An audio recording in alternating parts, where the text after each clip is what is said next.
వీళ్ళకి ఇప్పుడున్న విశ్వాసం సేవకులు అందిస్తున్నారండి.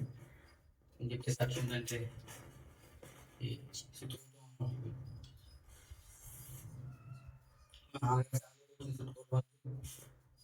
మా నాన్నగారి సేవలో వచ్చి 10 సంవత్సరాలు అవుతుంది.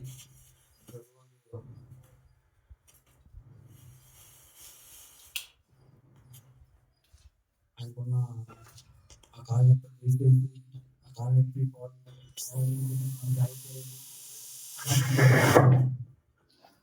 అప్పుడే కాళ్ళు తీసేస్తా ఉన్నప్పుడు మా నాన్నగారు సేవకు ఒప్పుకున్నారండి.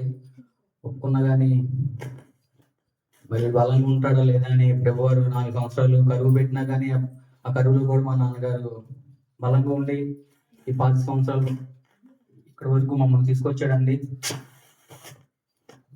అలానే ఈ సేవలో కూడా ఇంకా వచ్చే సంవత్సరం ఘనంగా జరగాలని, ఇంకా విశ్వాసులు అందరూ రావాలని, ఇంకా బలంగా ఉండాలని, మందిరం కూడా స్లాబ్ సిద్ధపరచాలండి.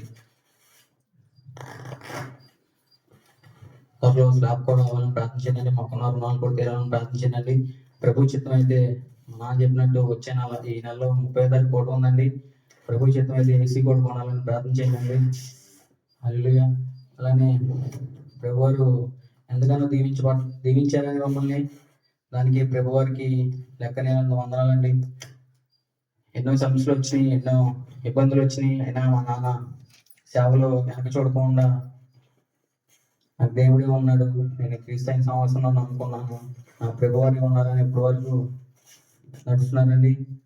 ఇంకా ఇంకా సేవలు ఇంకా బలం రావాలని, ఇంకా ఒప్పుతో ఇంకా ఆసక్తితో ప్రార్థించాలని, ఇప్పుడున్న విశ్వాస బిడ్డలు కూడా ఇంకా బలం కొనాలని ప్రార్థించానండి. నా కొరకు నేను చేసే పనుల వరకు కారు, ఆటో, బండి ప్రయాణంలో ప్రతి ఒక్క విషయంలో నాకు తోడుండాలని ప్రార్థించండి. ఇదే నాకు సాక్ష్యం దేవుడు.